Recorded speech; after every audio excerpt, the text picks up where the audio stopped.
really good. Good auspicious beginning to this podcast.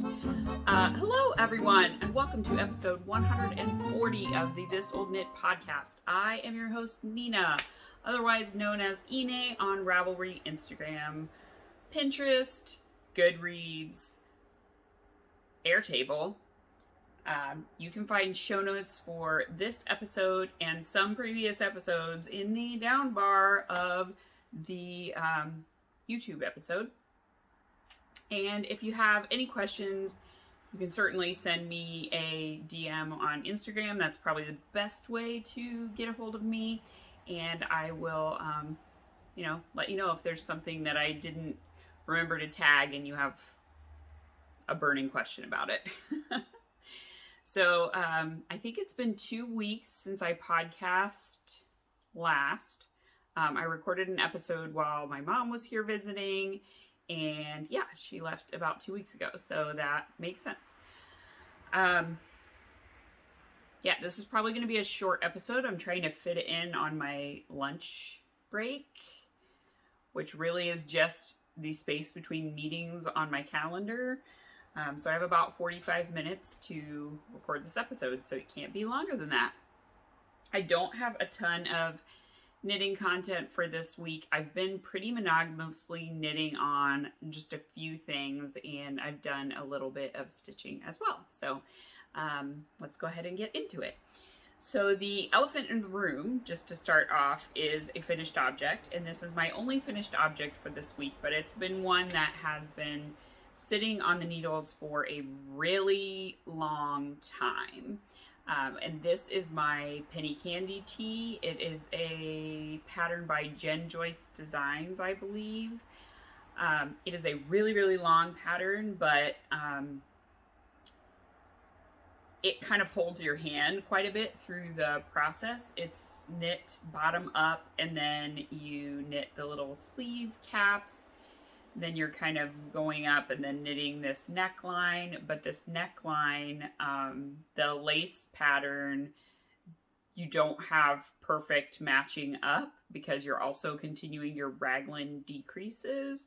So you have to kind of fudge the lace a little bit. So quite a few pages of the pattern are talking about how to fudge the lace on the little armbands as well as on the neckband, because same thing happens on the armband, but what you do is that one lace repeat that isn't a full one, you just line that up with your underarm portion, and then you don't even see it because it's under your arms.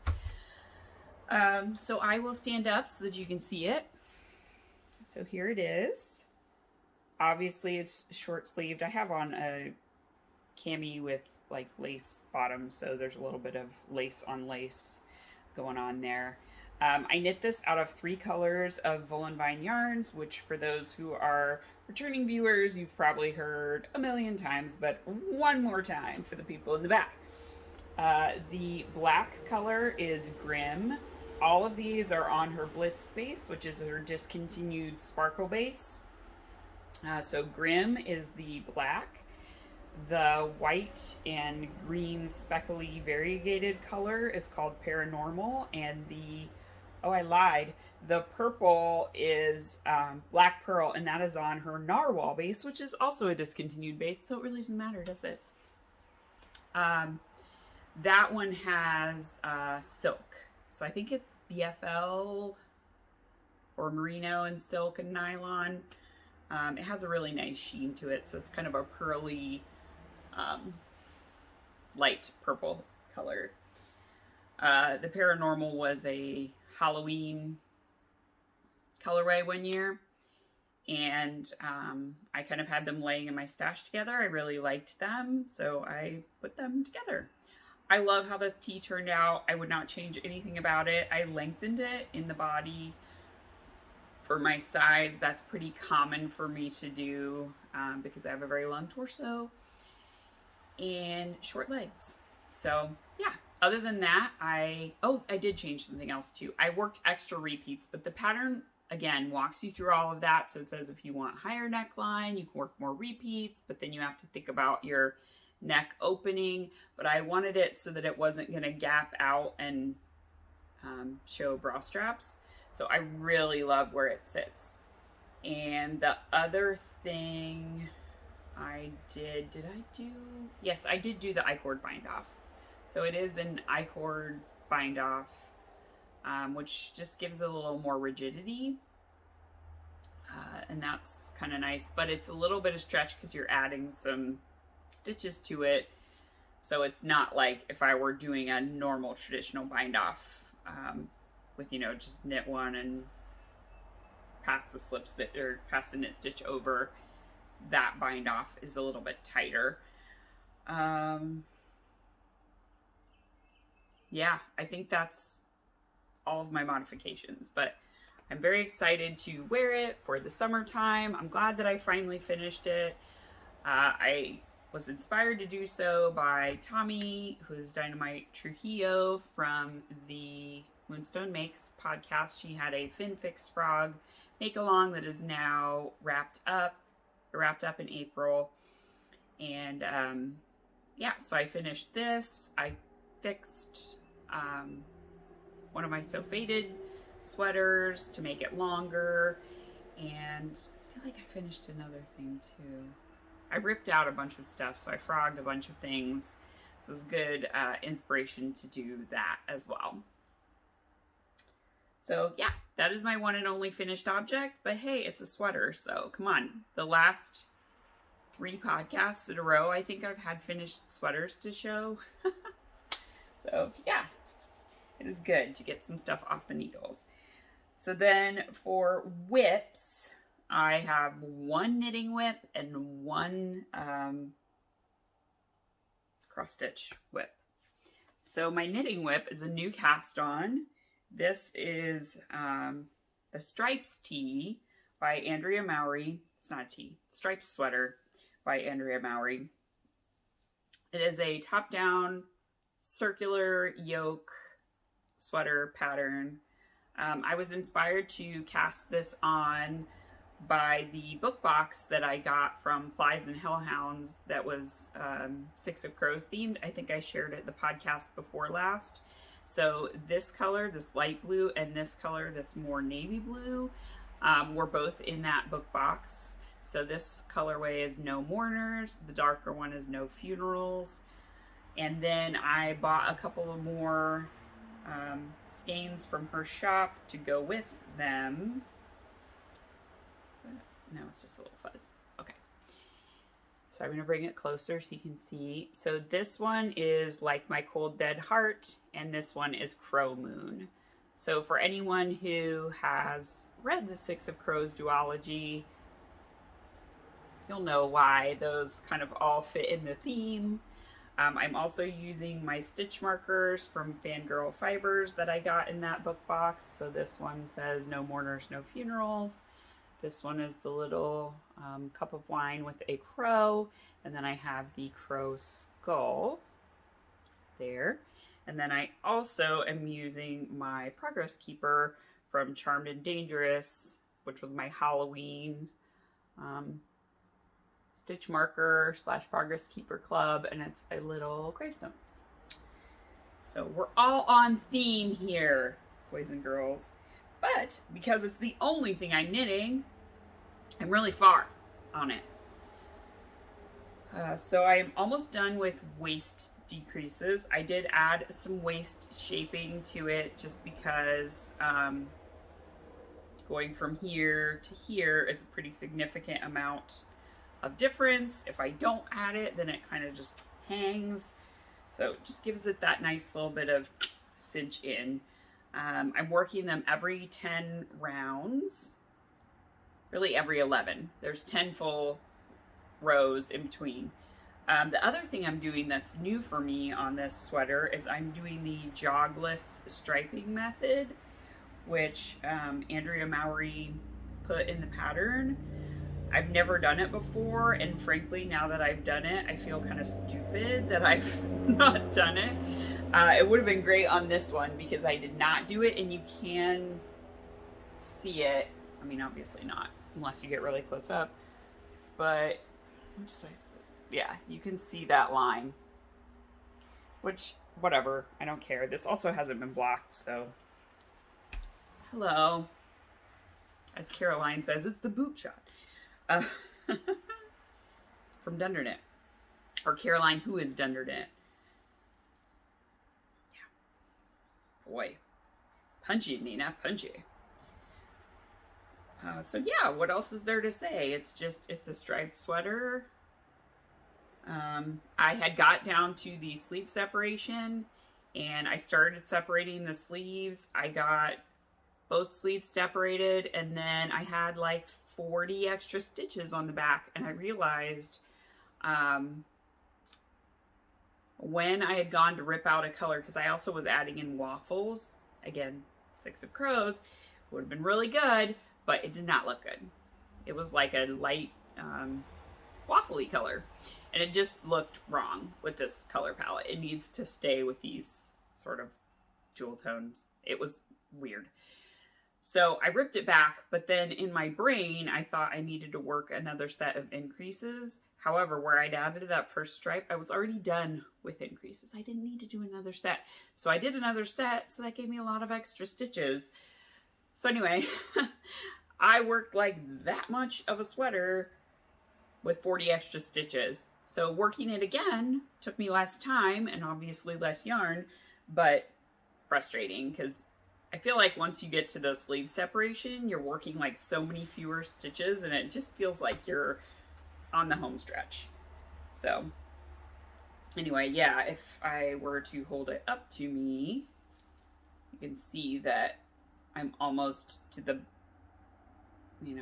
part where I would want to work even before I increase for the hips. I've tried it on. It works really well so far. These are all on Gabby's Marie Cutie base. That is the base that the book box came on. So I just went ahead and ordered the other 2 skeins to match it. So I would know they're all going to behave the same way. It's her Corriedale nylon sock base. And I've knit a pair of socks for Josh out of it and they are great. It's a pretty hard wearing yarn and really warm.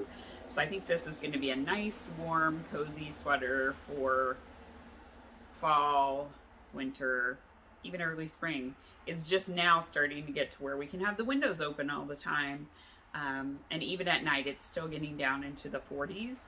So could totally wear a long sleeve sweater at night for sure. I typically have on some kind of sweatshirt or sweater or cardigan or something to keep me warm. So I still will get plenty of wear out of it when I finish it. Wool is never out of style in Connecticut. So yeah, I'm enjoying knitting it very much. I definitely see more of these in my future if it works out. Maybe not as beloved as the So Faded sweater because for some reason the raglan shaping seems to fit a little bit better this area than the circular yoke shaping. It kind of does a little bit more of like the wavy gravy type laying on me. And it could be that my upper bust is, a lot smaller than my actual bust. And I tend to knit the size to match my upper bust, but this one didn't really have one for that. So I went with a size 40. So that's a little bit bigger than my upper bust is like 38. So anyway, there's like 2 inches of ease on the top, and then it's negative ease in the chest, but then I have to do waist decreases. Franken-sizing, it is your friend. So I think I've talked about that sweater ad nauseum. So moving on to the cross stitch. So again, I'm only working on 1 cross stitch, and of course it's shifted to the side. But I finished my raspberry mocha cup, except for the teeny tiny nose on the panda bear. And the reason for that is that the next one is a matcha cup, and it's got like cherry blossoms on it.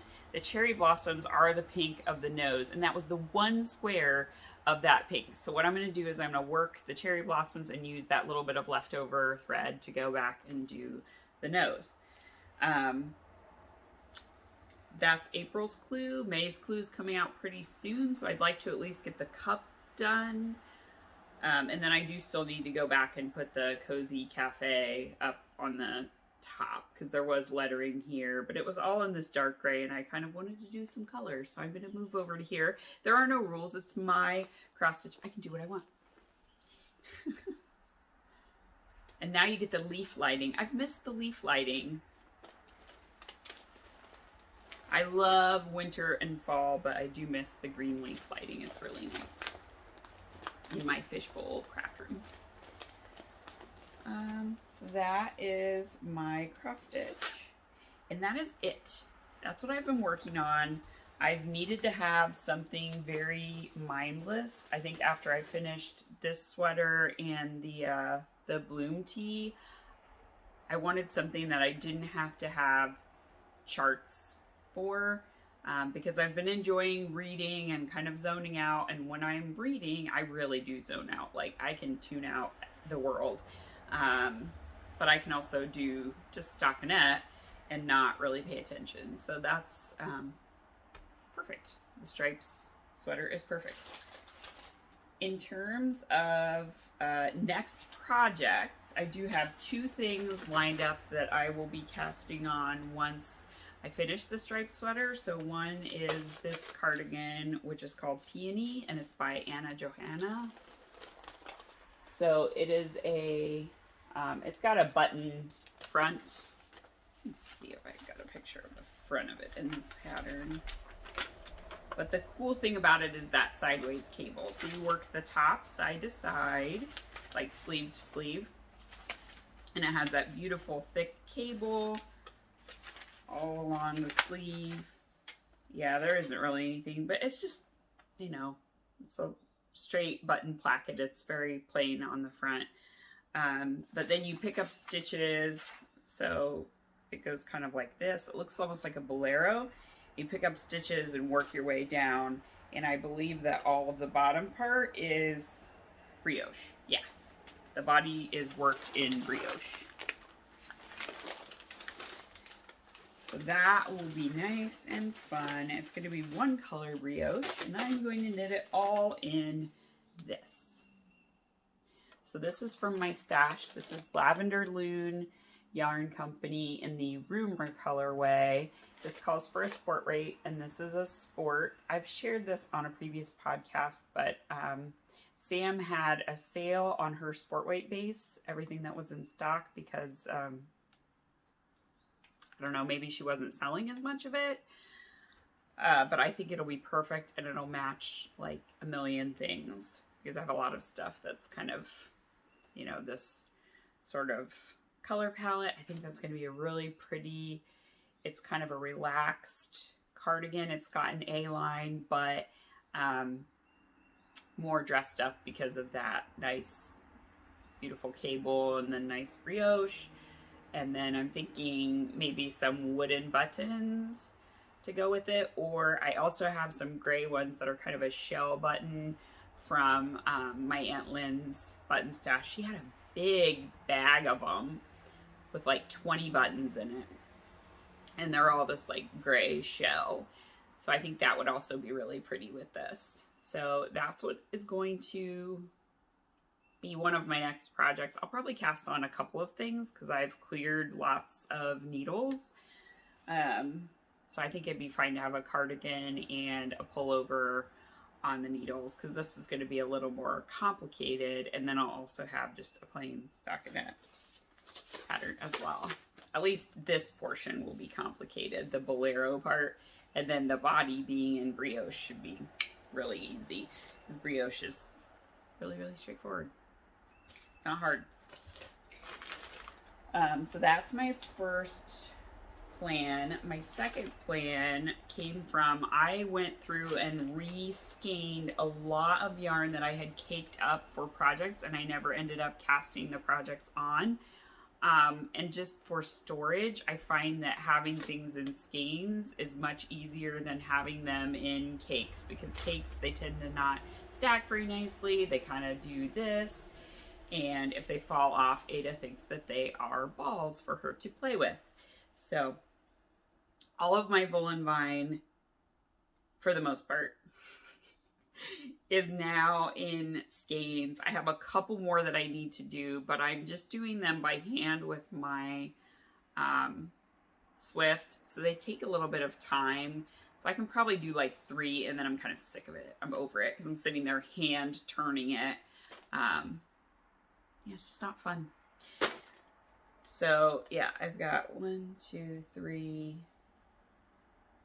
4, 5 more that I want to reskein, but already my Voolenvine cubby looks a million times better. I also reskeined 2 skeins I had left over from projects that I'm going to send to my friend Andrea, so that is good as well. Like where I had a sweater's quantity of yarns, and then I ended up making a different sweater than what I originally planned. So like the bloom sweater, I had bought 3 thinking that that way I could make long sleeves something if I wanted to, and then I ended up making a short sleeve tee, so I used not even 2 full skeins. So this is going to be a purple so faded because I love so fadeds and I don't have too many, and that's that. So these are the colors I'm going to use, I think, in this progression. Let me flip this around because there we go. So this one is from the Lost Reindeer Yarn Club. It is the Blitzed colorway. Then this one is from, it was like a, what does she call them? It's like a one-of-a-kind skein club. There were 3. This one is called Alchemy. And then the last one, this one was also a Strange Brew. I think this was the second Strange Brew Yarn Club. That's what it was. So this was from the first Strange Brew Yarn Club. This was the second one. And this one is called Morgana. So this one is on Volca, and these 2 are on Blitzed. But it's going to be a purple so faded. I don't have a purple one. I think it's going to be really nice. And I wear my so fadeds all the time. I love how that pattern fits me. I have like my increases and decreases all figured out. I have my length the way that I want it. So it's just a really easy, like, vanilla sweater for me to cast on. And why change it? So that is that. Those are my next things on the needles. So then moving on really quickly to acquisitions, because I do have several. This was my first time ever ordering from Shirley Brian Yarns, and I just noticed she left this cute little, on the card she's got some of those bold pins, which I really like. I use those quite often. So she's a Canadian dyer, and she does these things called deconstructed fade sock sets. I'm not going to use them for socks. I'm going to use them for a pattern that I purchased that is like color work, but the designer used like a gradient on it, and it looked so pretty, and it was like a low contrast. So I'm going to do the same thing with this one. So this gradient goes from like melon to a deep teal. It has some kind of chocolatey brown. And I think I'm back and forth on, do I want the main color to be like a light blue or an olive green? I think it would also look really nice with the olive hue that I got from Lavender Loon. Sorry, right there. So anyway, the colorway is all of these flavors, and you choose to be salty. It's really pretty. So that one just came, so I got 2 of them so that I could use them as the contrast color for the all over color work. Each one is 230 yards. It comes with 2 so that you can make matching socks, but like I said, this is basically like 2 full skeins of yarn, which should be more than enough for what I want to use it for. And then my pre-order for the Advent of Minis full skeins from Plies and Hellhounds came. So the last batch I ordered all 3 colors because I liked them all, and this was the one I'd kind of been saving for. So this one is Territorial Fey Bastard. I got 2 skeins of that, and I'm going to stripe this with my Jilted Rose from the sweater that I ripped out. And I think it'll be really pretty. Obviously, I think it'd be prettier. I wouldn't make it. And then I got 3 skeins of Witchling. So it's blue with like streaks of purple and black. And then the last one is Devourer of Worlds. These are both on the Ginger base. That is her sparkle base.